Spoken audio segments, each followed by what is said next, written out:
began with the army spread out in a semicircle, I would say about the size of Rhode Island. Then they would ride forward, driving everything before them, beast, men, even bugs. Now the ends would kind of close in to form a shrinking circle, and everything within that circle panicked to get out. So when the Mongols could see each other, they had worked themselves up into a pretty good frenzy. Now when this killing started, it lasted for days, weeks, even months. And it went on until the young son of the Khan asked his father that the last creature alive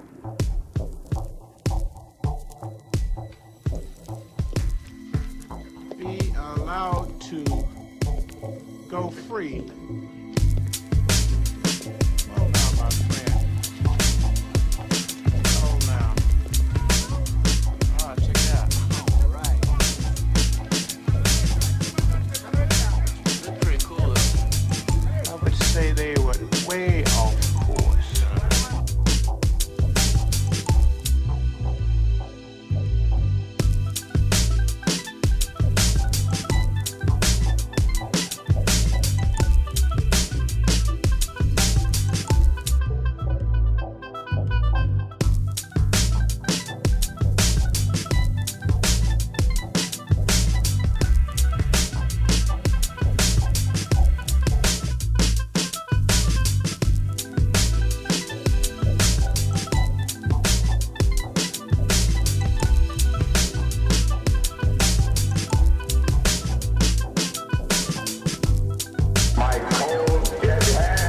Charlton Heston's famous declaration captures a truly American value, the overarching desire to protect our freedoms.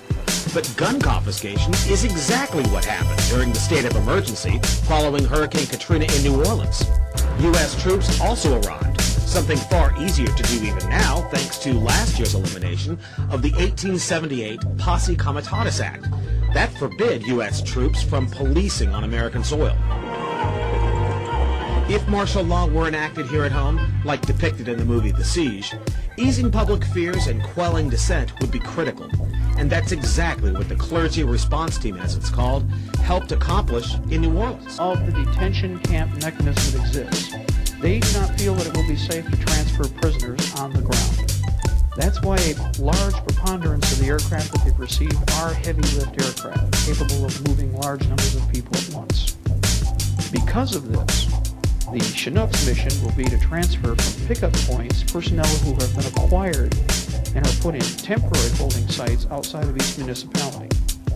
Here in the city where we're standing right now, somewhere in this vicinity, in close proximity, there is a holding area. There's also what we call a POL point, petroleum oil and lubricant point. These operations will bring the people by ground vehicle to this temporary detention site. They will never hit the ground again until they reach the detention facility itself.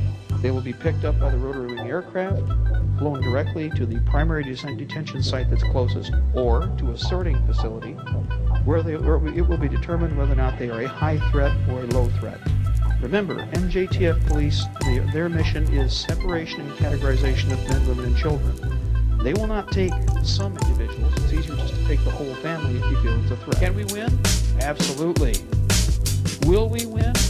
It will be a long, drawn-out, rotten, nasty affair I would prefer not to see at all. But if we have a choice between freedom and slavery, I would rather gladly die standing on my feet with a weapon in my hand than to die in a ditch on my knees begging that somebody won't put a bullet in the back of my head. I do not plan on giving that legacy and leaving that to my children, and none of you should accept that either. Together, we must travel into the future with all of our people intact, with all of our freedoms intact. Without that, without our Constitution, without our Bill of Rights, we're in a pretty sorry position as far as what we are going to hand down to the next generation.